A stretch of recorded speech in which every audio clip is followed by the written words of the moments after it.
Hello again, and welcome to another episode of Connected by Controversy. I'm your host, Chris White. Today we'll be speaking to Matthew Cole, who writes for The Intercept, and he is the author of a recent book called Code Over Country, The Tragedy and Corruption of SEAL Team 6. Welcome to the show. Thanks for having me, Chris. I wanted to start off with that title. I was searching through new book titles, and that one just leapt off the screen. Can you tell us that is what you were thinking with that?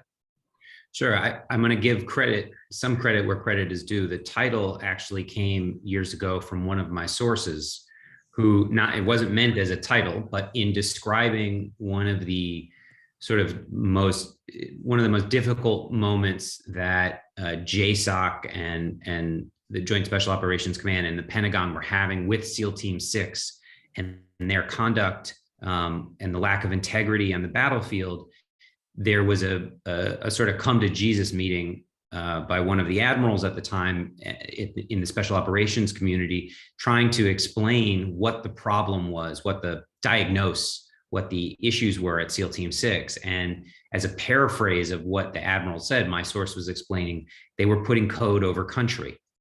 And that to me was a really succinct, excellent way of, understanding what at the core, what had been going on at SEAL Team 6 for the better part of 20 years, which was the misguided notion of protecting your buddy, yourself, your reputation, a blue wall of silence in the sort of domestic police, law enforcement language, to protect anything that was bad that would come out about your unit and your teammates. And that had more precedent than the mission or the Constitution or, so that's where it came from. Right. And honestly, that title to kind of reminded me of the military when I was in too. There wasn't really much discussion about defense of the nation. It was really more discussion in terms of the platoon or the company or the battalion that you're in. And so the loyalty was really to the others. And Chris Kyle mentions that in his book too. He pretty much flatly states, and you refer to him too, he says, we weren't fighting for the Iraqis, I was fighting for my buddies. Right. Well, and we know historically from, the genesis of sociology that in fact, that is why, in World War II, when they interviewed the, 600,000 GIs after they came back from a year of deployment, that there was a study done with Princeton about trying to understand what the motivations were of soldiers. And what it ultimately came down to was, your buddy in your foxhole. You tried to protect him and bring him back alive, and he tried to bring you back alive. So I think some of that is a natural, that's the way you get unit cohesion. Essentially, the problem is that if you don't have above that, or in addition to a very strong moral and ethical, for lack of a better term, religion or faith, and that there is something bigger than just you and your buddy, that there's something bigger going on. In other words, that when you put on the uniform and you have the American flag, that you represent the defense, not of the country necessarily in its physical properties, but its constitution, its values, its, what can make America stand apart internationally, democracy, right? So, it seems abstract, but it is actually a really important component. And strangely, I find it strange because I think I would imagine that if I was in one of these units or in a unit like SEAL Team 6, if you ask members of SEAL Team 6, just basic, simple questions. What are you proud about? Why are you so proud about, what's so great about serving in SEAL Team 6? And, one of the things they say is, the service to my nation, right? To protect a country that I'm doing what I can to preserve this project, right? Well, follow that down. If, some years later, you're in a battlefield somewhere and there are, atrocities going on, ask is the question asked, or answer the question, how does committing those atrocities reflect the values that you are so proud to be defending and protecting? And that's, I think that gets to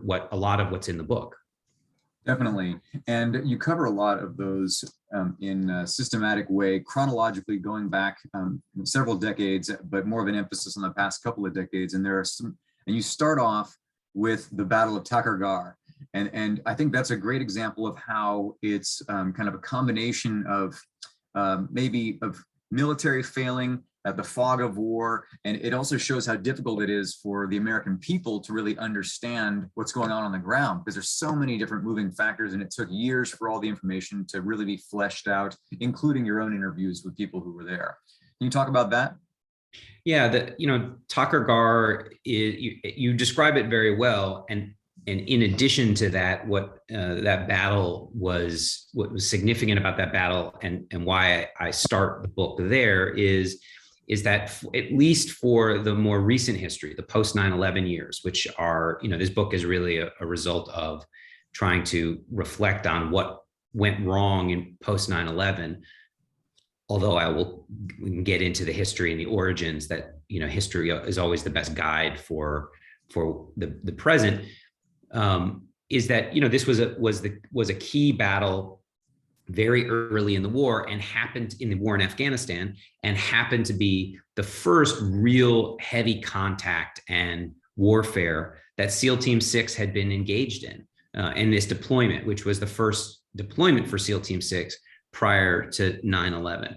And so, as can be expected, what goes on there is, in this particular battle and on this particular initial deployment, has a lot of effect afterwards, right? What happens there, what I say is, they went up the mountain and they all came back differently. They all came back down differently, carrying parts of what went on there, good, bad, and ugly, frankly. And so, in the immediate aftermath, the story and the news is pretty simple and cut and dry. U.S. servicemen died. This was it was a tragic day. The U.S. American lives were lost. Eventually, the Americans take the position, and and then it sort of moved on. And then maybe a year later, you give out awards, to those who have fallen, some who are still who survived and made it, and your narrative is kind of set right there, right? The what happened, the tragedy of it, the heroism, and it's sort of a perfect bookend. And that's where the story ends, as far as the U.S. military is concerned, and as far as the U.S. government is concerned. The problem is that's not actually how it works. That's not how real life works. And so the SEALs who were, as is true with everyone else who was there, but for the SEALs, which I focus on, that battle affected, was the beginning of a lot of trauma that became the post 9/11 wars. And when you start to unpack what went on there, what actually occurred, and it takes time, it takes a lot of history, it takes books and interviews. There have been many books on the Battle of Roberts Ridge, as it's frequently known. You can peel away and understand that there was in a way, it is an origin story. It's an origin story of what happened to the unit after 9/11 and how these wars affected them, the men in the unit. And when you start to peel away what occurred, you can see that, I use it as in the book, it sort of appears 3 times. The story of Takur Ghar it appears 3 times over about a 16-year period, because it had that much weight in terms of the significance of the events and how they played out for SEALs and others, as a way for the public to understand, or reader, let's just say, to understand what really went on there, and that the capsule that was sold to the U.S. public in the immediate aftermath and in the first year, let's say, as I said before, really does a disservice to what actually went on and how significant it was. And so, you have to go back into these events pull them apart, figure out who was who, what happened. And, like anything else, you find the whole gamut of experience, right? There was tragedy, there was the corruption, there was, malfeasance, there was misfeasance, there was incompetence, there was heroism, right? It's all over the place. And I think that overall, my goal was to try to, in doing the investigative side of it, of the reporting, was to to portray these events three-dimensionally, or the experience of what special operations forces during these wars look like three-dimensionally. And when I say three dimensions, what I mean is the good, the bad, and the ugly, because it's all there. And the public the public really only usually sees the good, rarely sees the bad, and really never sees the ugly. And that's what I'm trying to counteract with a book like this. So yeah, in a case like that, and you see this also when you analyze Marcinko's book too, and other cases too, you're kind of showing that there is this image of kind of the elite special forces nature of the SEALs that's portrayed, especially on the screen and also in the books, Marcus Luttrell, Chris Kyle, so many others. But the purpose of getting at the other side, or interviewing other people maybe that disagree with it, or actually looking at the governmental reports that might contradict what they're saying, is it kind of muddies the water for people, and it makes them realize that these people are fallible, but also it makes you wonder, why is it that they're being promoted so much, or that they're self-promoting so much? Why is it that the United States needs something that's beyond the Green Berets or beyond the Marines? Why do we need something like that? Like this, and not even just the SEALs, but beyond the SEALs to SEAL Team 6. Well, I think that this gets into, America has an obsession with, and I should say that I think all societies have this, every country has this to some degree, but it's the hero myth, right? And somehow in the post 9/11 world, the SEALs and SEAL Team 6, they became the face, willingly became the face of the hero myth. And America has an insatiable appetite for it, which is why there are movies and books and everything. This book is, I think the best way to describe for people what the book is these are the stories that senior members of people from the SEAL community, SEALs from SEAL Team 6 in particular, but also from the larger non-SEAL Team 6 SEAL community, were telling. These are the conversations that they were having on the inside among themselves, right? A book like Marcus Luttrell's Lone Survivor comes out, and if you were in SEAL Team 6, you knew what occurred in the events. And so when the book comes out and you see this story that looks 180 degrees from what you know to have happened and to be true, and to have, because they're experts in their business, they have all of this context that the public doesn't have and doesn't get when they read Marcus Luttrell's version of events. They were, look, actually the best way to describe it is they were disgusted. The SEALs themselves on the inside were disgusted. There's nothing, from a SEAL and from a soldier's perspective, there's nothing worse than another soldier lying about what happened or didn't happen on a battlefield, right? Or taking credit for something that they shouldn't take credit for, right? It's dishonorable, right? It's tasteless. Right? And so here are these stories that became legendary because the public loves to have them, and they serve a purpose for the government politically. For the Navy and the military, SEALs are the biggest driver of recruitment, period. For the last 25 years, I think it goes back even further. The SEALs were the people want to go into the Navy to become Navy SEALs. Of course, very few make it or can even end up trying. And so there's a purpose there. Then you have the political purpose of feel good war stories when a counterinsurgency isn't successful, or you're not getting, victories, quote unquote.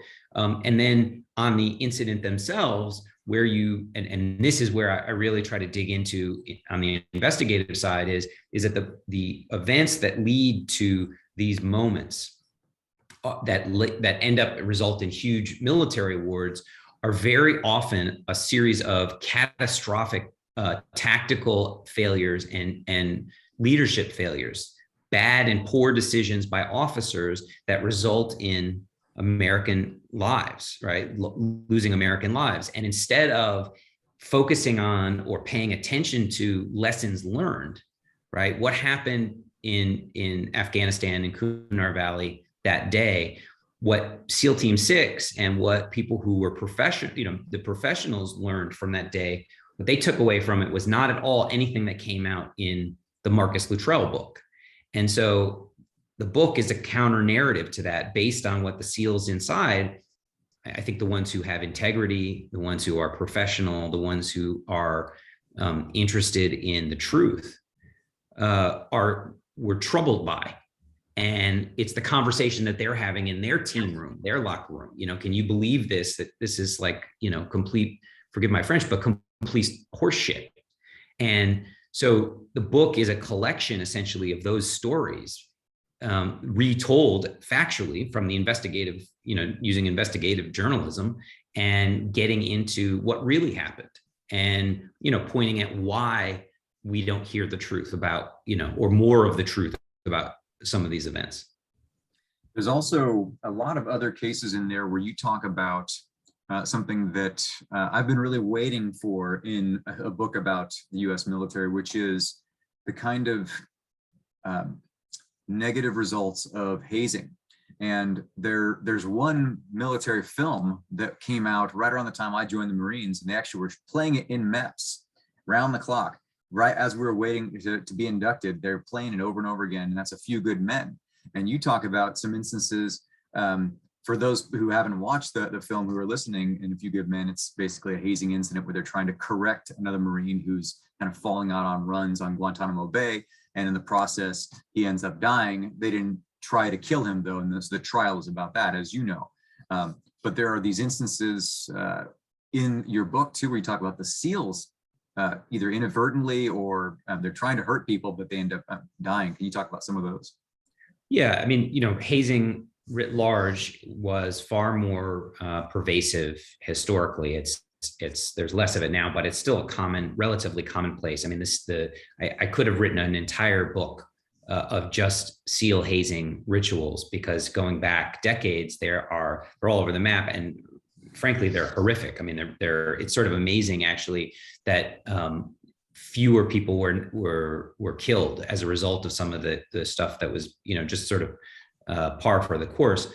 But what they have, this weird place where, on the one hand, it's an initiation, a ritual act that is meant to initiate the newcomer into the unit. On the other hand, you have, in particular with special operations forces and the SEALs specifically, a cultural characteristic, a trait, which is to push you to your limit and to find the place that you're the least comfortable, and in a sense compromise you to get you.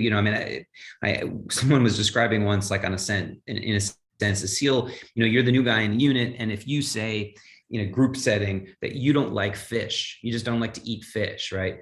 There is going to be a concerted effort by your new teammates to force you on some level to eat fish. Now, not necessarily physically force feed you, although that can happen, but to get you to compromise and to needle at you and push, because that's part of the nature of what the unit, it's sort of the same idea of what BUDS was about, which is the process that the school and the training that you have to go to become a SEAL, which is to get you to the point where you want to quit and see if you will quit, and how you'll respond. And while that is interesting as a psychological concept, it's also incredibly dangerous, right? And I think of it as like a knife's edge. It's a, it turn very tragic very quickly. And it is in its, in its basis, while it's ritualization, it's not nice and it's not meant to be nice. There's nothing sweet about it. And so it's this sort of archaic process that has repeatedly, shown itself to be lethal, basically. And what I tried to demonstrate between a long-held hazing event that it led to a suicide in the 70s of an ensign SEAL officer who had just joined, who had just gotten into the teams, and then it was covered up, all the way forward to 2017, when 2 SEAL Team 6 members, use actually as their defense that they were hazing a Green Beret sergeant in Mali because they didn't get along, when in reality what it was an attempt to blackmail him. But the defense was hazing, and as it played out, it was like a hazing, but it ended up being fatal. And you can see the through line. You don't have to be a rocket scientist to see that this need to dominate others plays out even amongst themselves, and it's dangerous.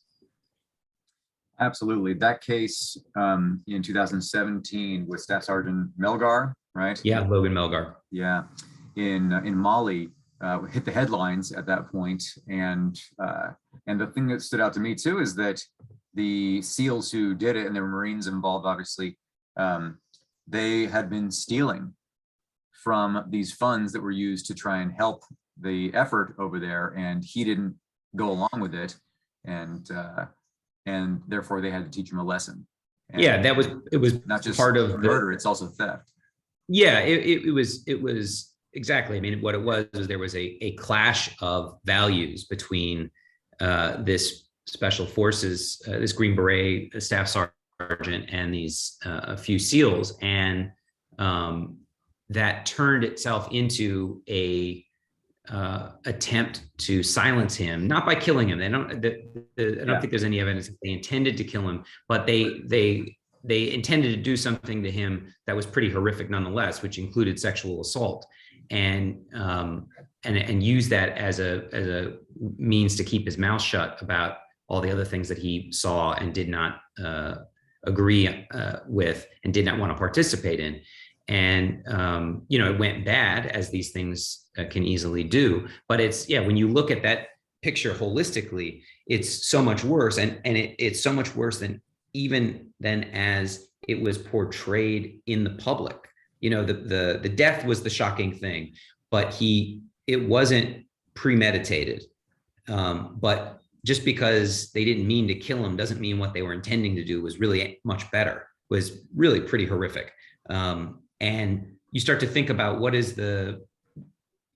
goes through an elite soldier's mind, someone that the government, I guess my perspective is that the 2 SEAL Team 6 operators, are worth, in terms of US taxpayer dollars, training and maintenance, 10 to $15 million at that point in their career as E7s, right? That's how much money US taxpayers have paid to get these guys trained, equipped, and maintained. That's a lot of money. These guys are expensive tools, and so you sort of expect that in the best of the best that they're going to make good decisions. And here was a case that you can really pick apart and see at every step along the way, at every moment where they had a chance to make the right decision or a good decision, they made the bad decision and the wrong decision. And to me, that suggests that the problem is not just with these individuals, right? This is not just the 2 bad apples. They're coming from a place where that's the norm on some level. And in their attempts to cover up what they did, that's what you see play out. It's not the crime, it's the cover up. Well, in this case, it was the crime, but it was also the cover up. And that part of them is very much what they're taught. It's one of their skills, actually. I mean, it's how they operationally speaking, and they turn it around and use it to protect themselves. Seems incredibly interesting and sad in other ways too, that there's such a difference between the reason why they were created, the initial frogmen, That mission there to respond to the problems associated with the landing at Tarawa and the rest of the Pacific landings too, and what they've become today. It's just so starkly different. Yeah, I think the what is interesting is that at their core they should still be the same, right? I mean, what the combat swimmers, what the frogmen were at the beginning, were a military solution to a problem, right? It was an engineering problem that these men, the big Navy and the Marines, didn't have a solution for, so they came up with this idea that you needed men to slip into the water with very little on them, unarmed, and scout what the defenses at the beaches in the South Pacific were for landing, and later Europe. And it took guys who weren't scared to swim in the night in the open ocean, not far away from, and end up not far away from hardened Japanese defenses, and scout, blow things up, handle explosives. I mean, the work itself was not easy. You had to be physically strong. You had to have an enormous amount of stamina, and they were a breed apart from the average Navy sailor, right? But they were there to solve a problem.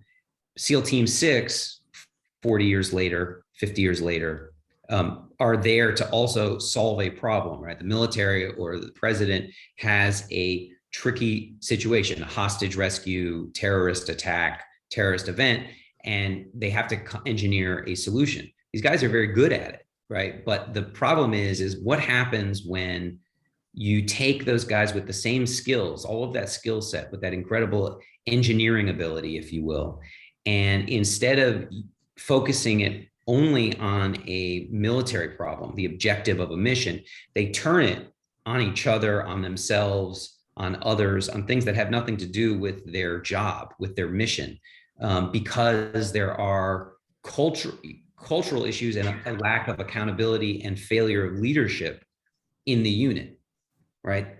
They become, at that point, they're dangerous.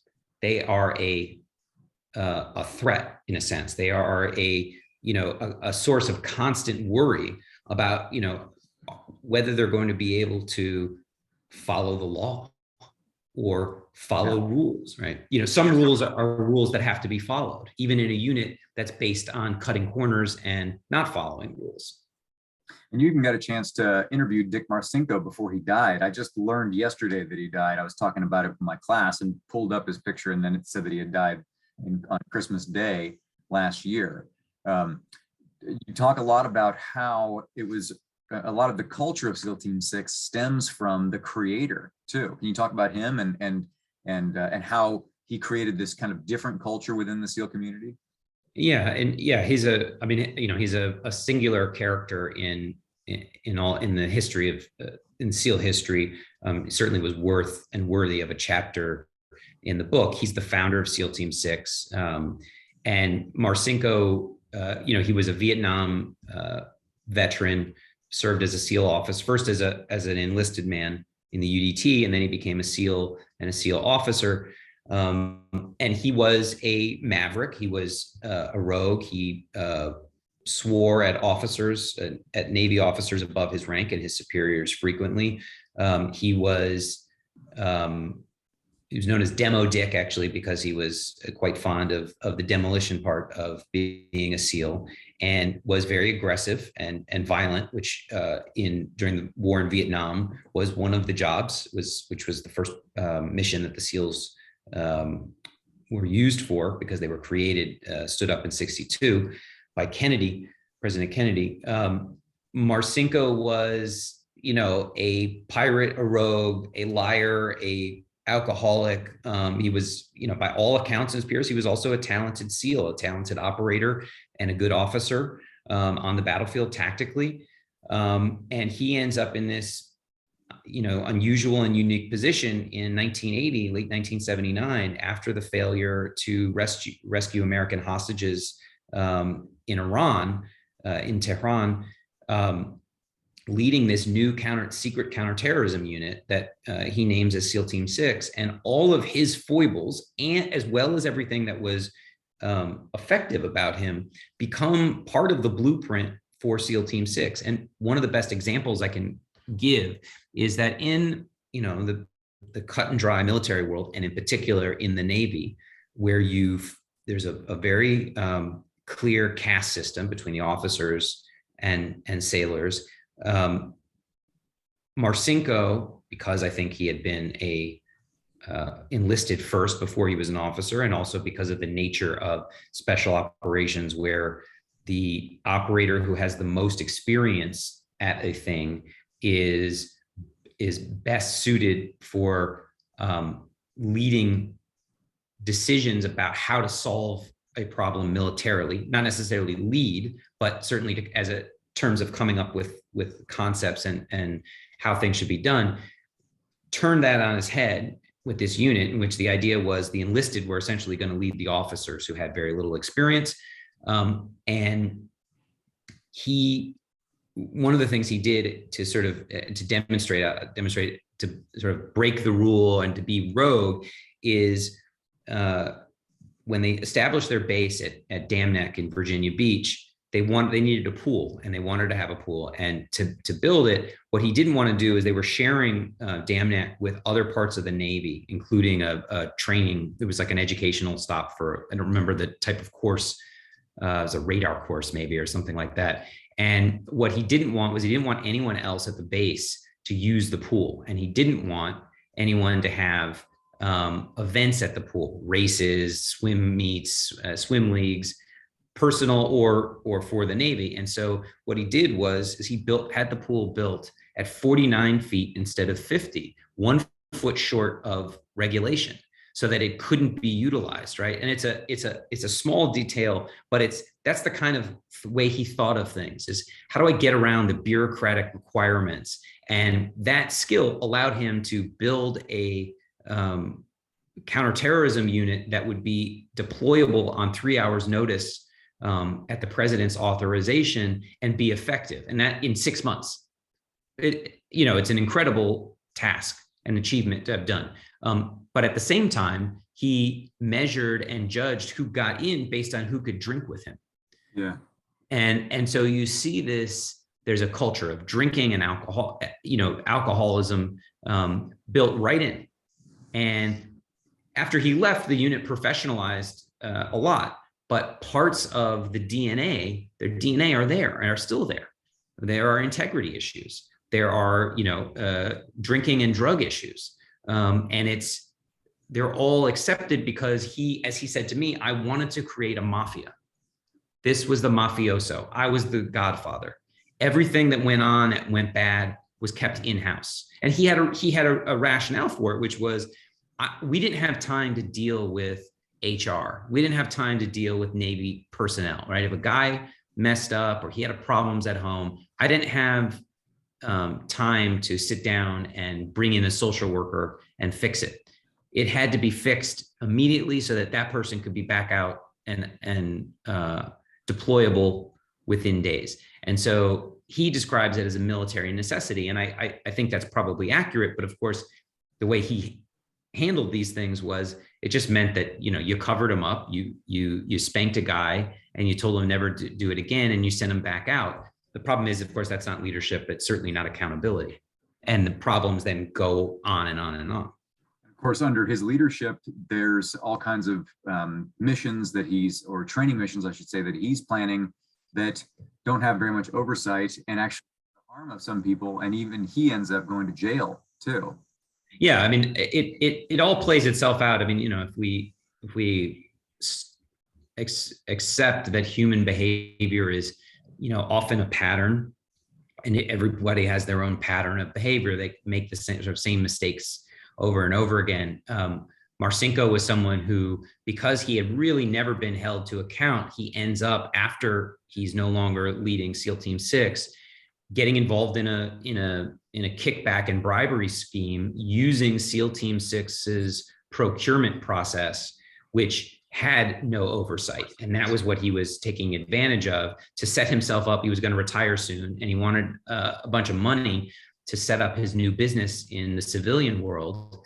And he cheated the government over several $100,000, and he ended up going to prison for it. And that would, so it he's in addition to everything else, he's a convicted felon, right? And so what does he do when he's in prison? And this is what he told me.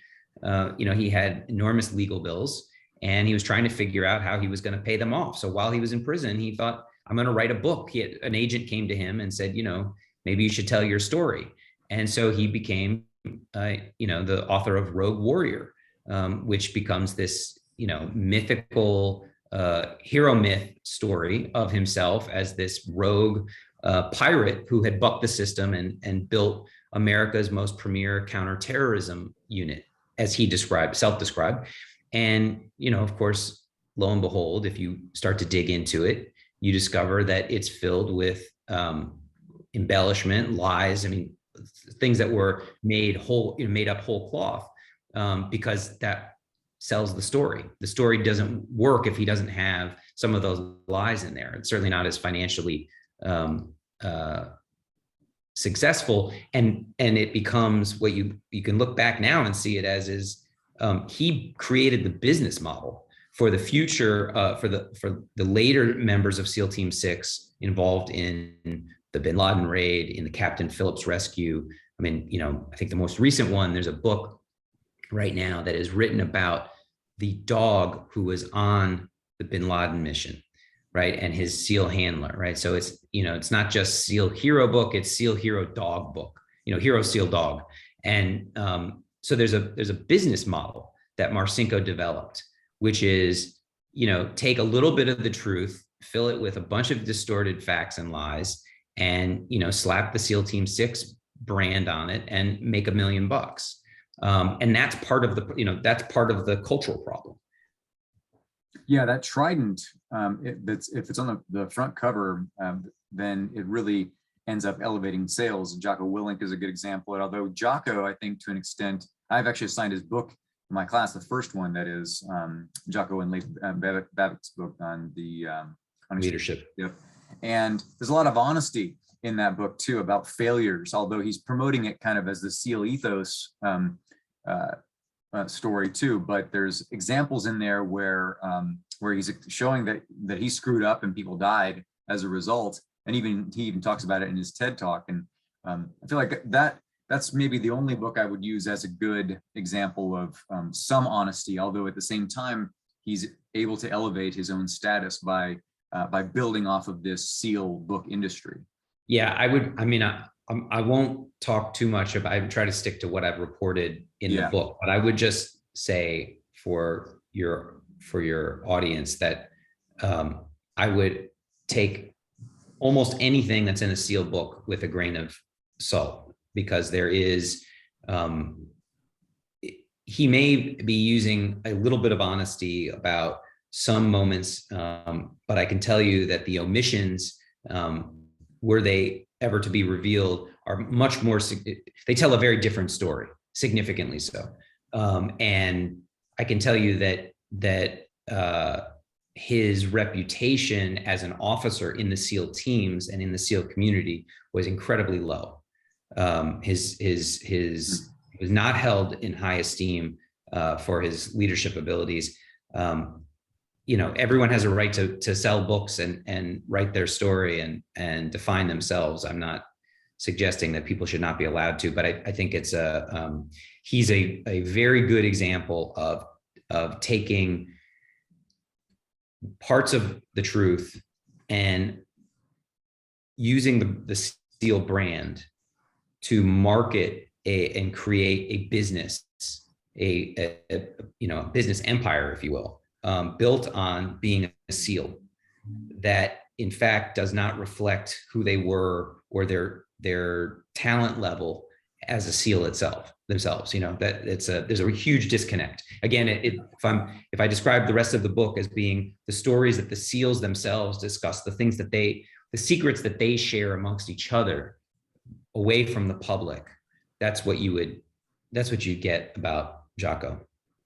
No, it makes sense. And throughout the whole book, you get the sense that the books that have been written, the movies as well, that's really one person's perspective being amplified, whereas the rest of the people who aren't in those who aren't writing books, they're actually the majority, and the people and the samples that you have, they contradict what this one person said. And so we're getting a completely distorted perspective of this.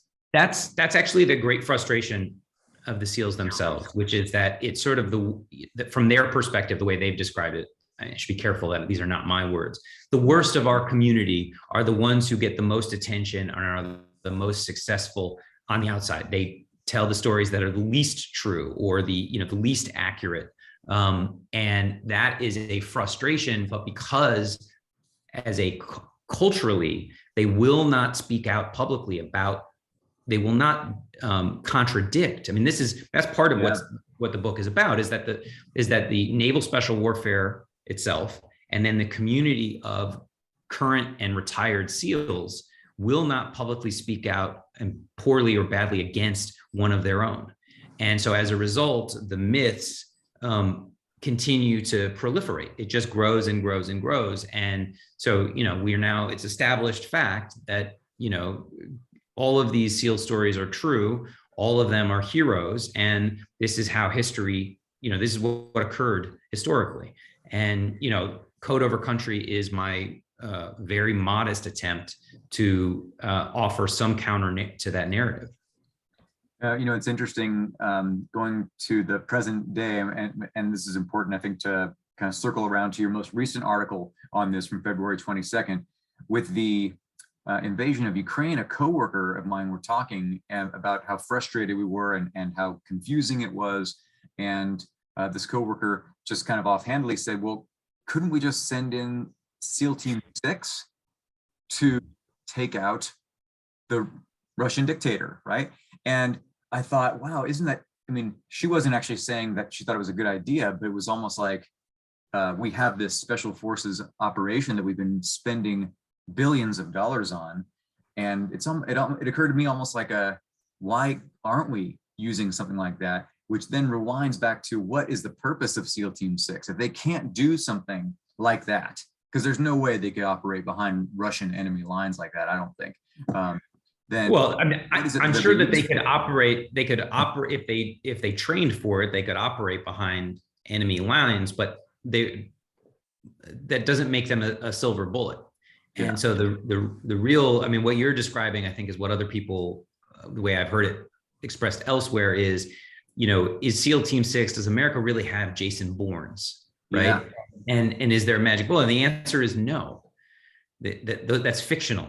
That's the movies. And in real life is much harder and much more difficult, and there is no magic bullet. And even if the next question is, even if we could take out Vladimir Putin, is that the appropriate thing to do? Right. Legally, morally, ethically, even strategically. I think that the SEALs have become the face of, and I think that's what you're getting at in terms of the idea of your colleague sort of referring to them, like those guys. Can't those guys go fix the problem, solve the problem? Because that's how they're thought of and used, and that's certainly how they promote themselves as.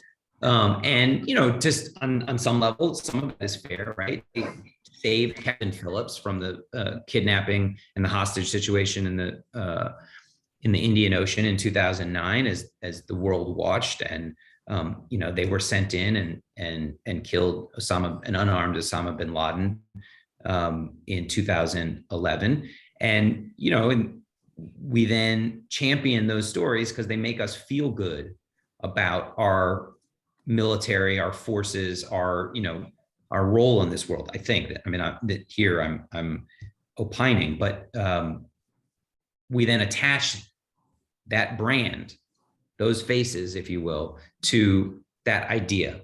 The president, but the problem is actually, the real problem, and what is covered in the book, is that a lot of the officers, the senior officers at SEAL Team 6, believed in that myth themselves. They self-mythologized.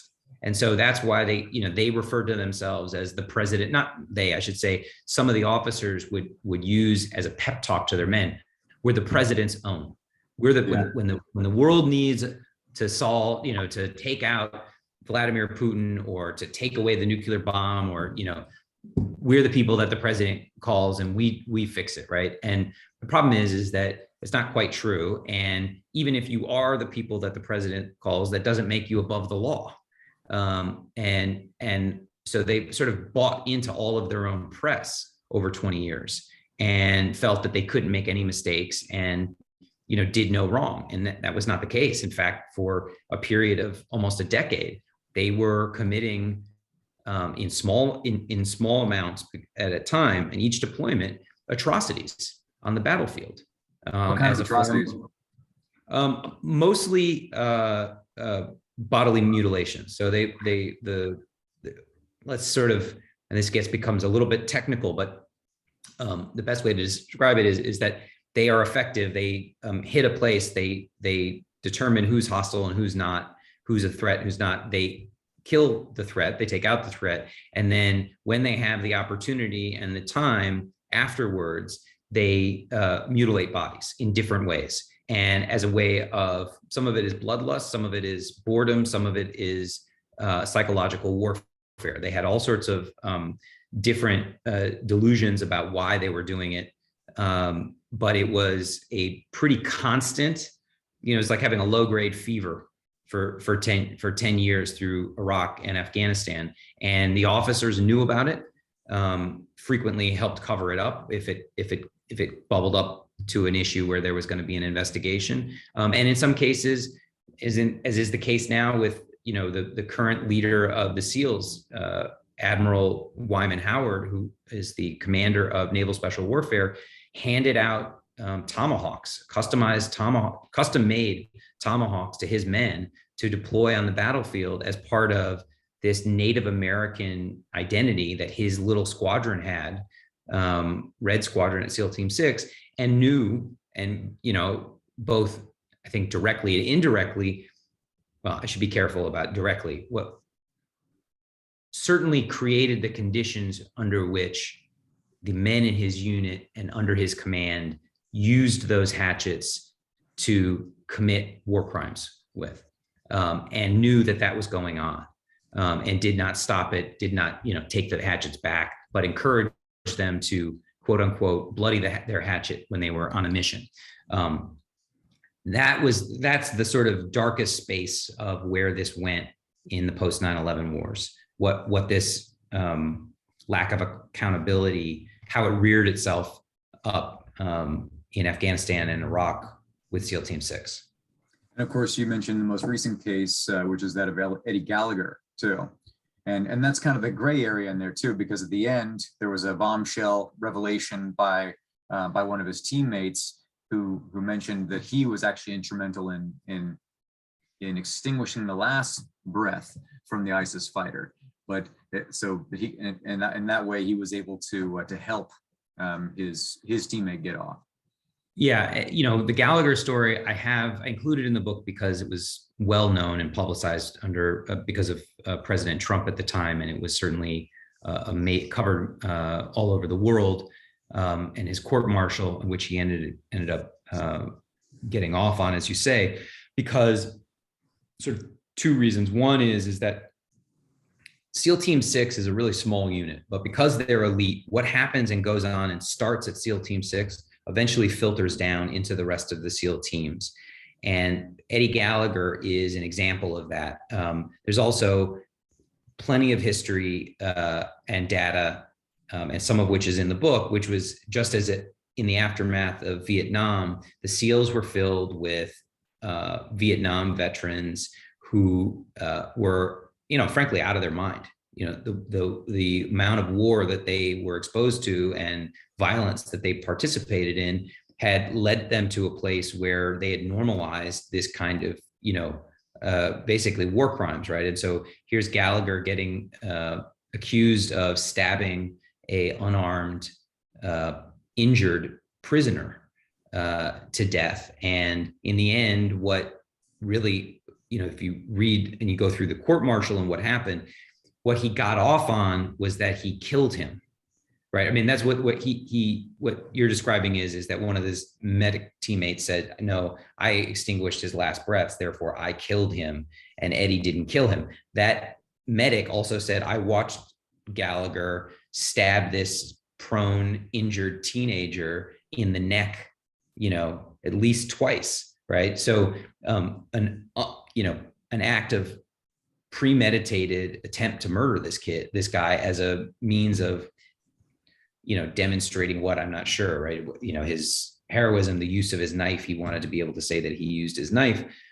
You get to see sort of what 20 years at that point, maybe let's say 15 years of poor leadership, failure of leadership and accountability in these elite forces, what it starts to how it rears itself up, right? If we think of this as a disease that is going along at a low grade level for years and never treated, these are the kind of symptoms that come up 17 years later. You have an E7 who's a platoon chief who is essentially totally autonomous on the battlefield in Iraq, who can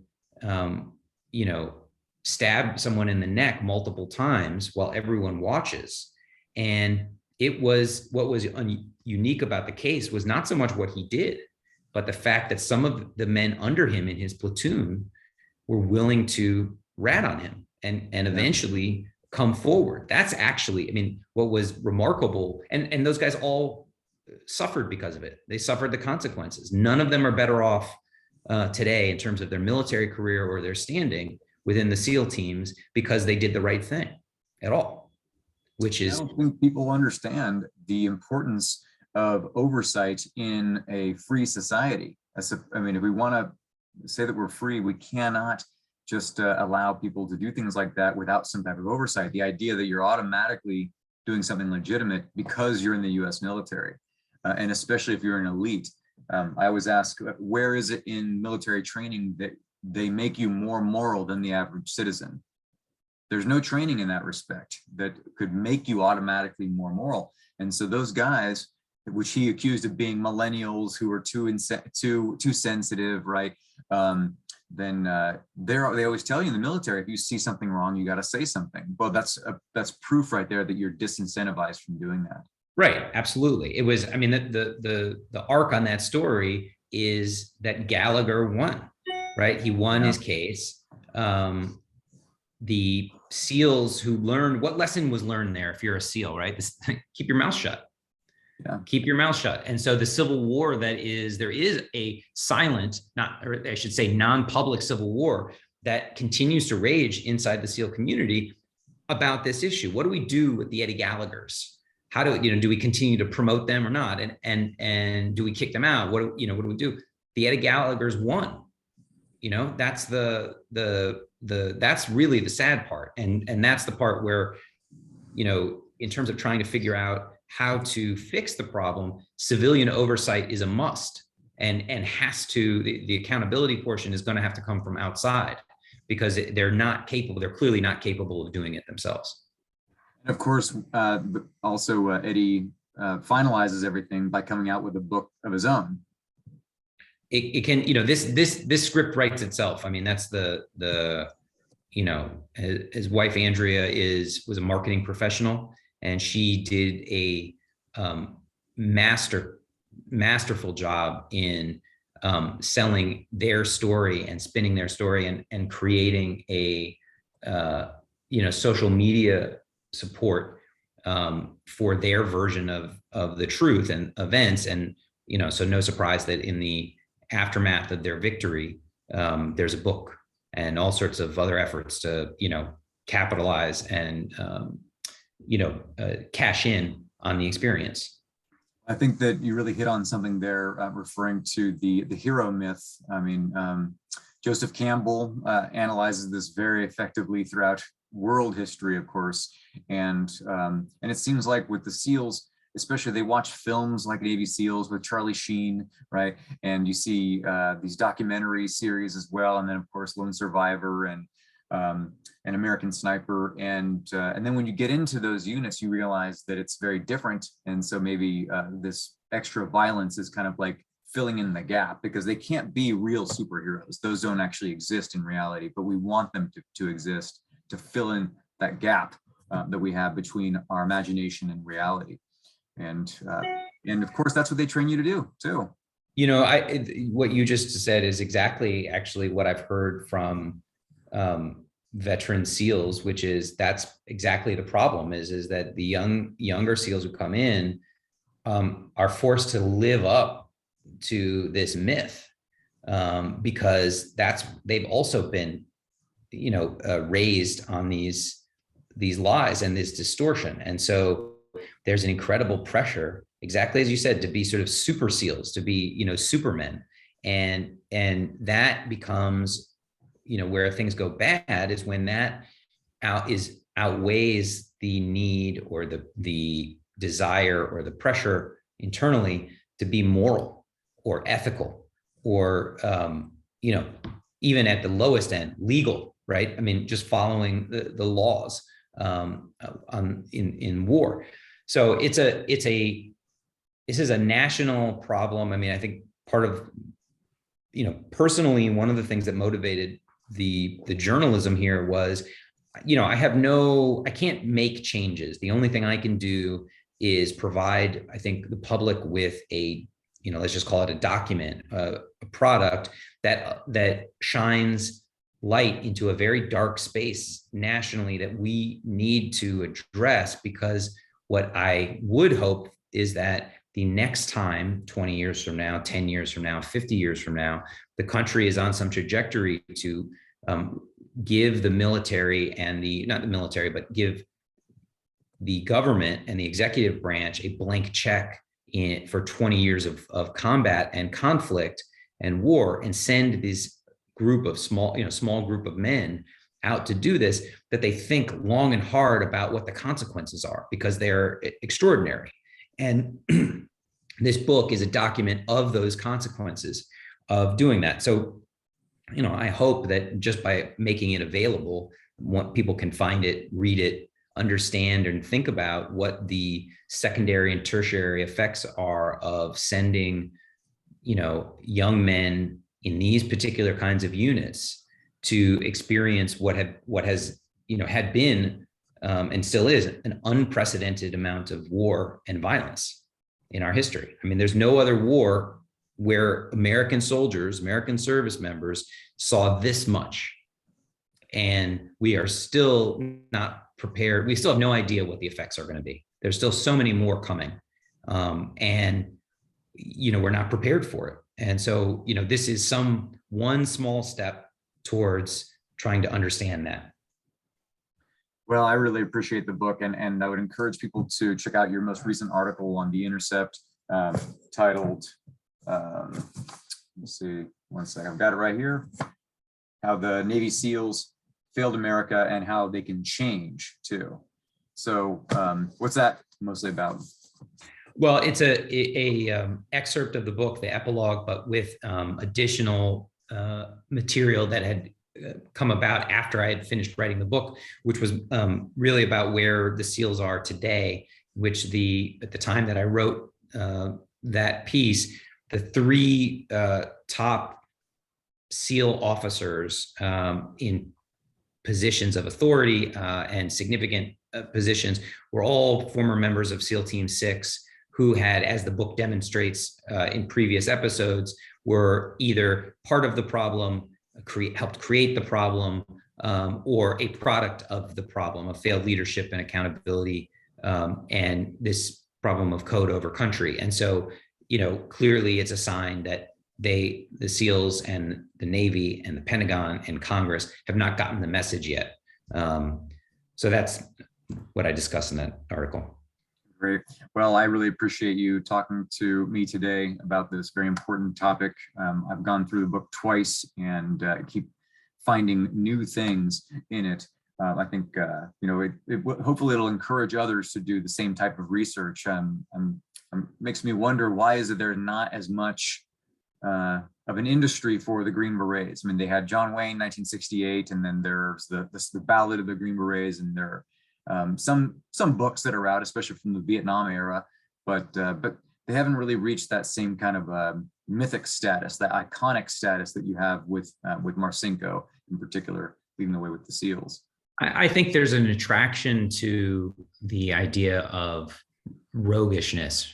These guys represent in a way the most outlaw-like soldier, right? If soldiers could be outlaws, this is what they would look like, and they looked like it. I mean, these guys looked like a biker gang in terms of how they kept themselves, and just sort of stylistically, and that is not an accident. So I think that there is an attraction to that that is different than what the Green Berets were, and because the Green Berets come out of the Army, which has there's a different cultural, all of these units have their own culture. So that's my explanation for it, whether that's and you can true or not. Too, in Dick Couch's 2 books on the different services, he's got one on buds, and then he has one on the Q course, the selection course for the Green Berets, and even the training is very different. It's much more subdued. I've talked to Green Berets too, who talk about that. They're much more quiet. They're not, even though they're door kickers as well, they're not as ostentatious, and the instructors aren't screaming at them too. It's really much more about kind of expecting you to operate on your own. So it is a very different culture, even though they have similar missions. Yeah. Well, fascinating book. Code Over Country, again, by Matthew Cole. For those of you who are interested, you can find it in many different places on Amazon, but you can also read Matthew Cole's works on The Intercept. Thank you so much for having me, Chris. I really appreciate it. Thank you so much. You bet. Take care. Take care.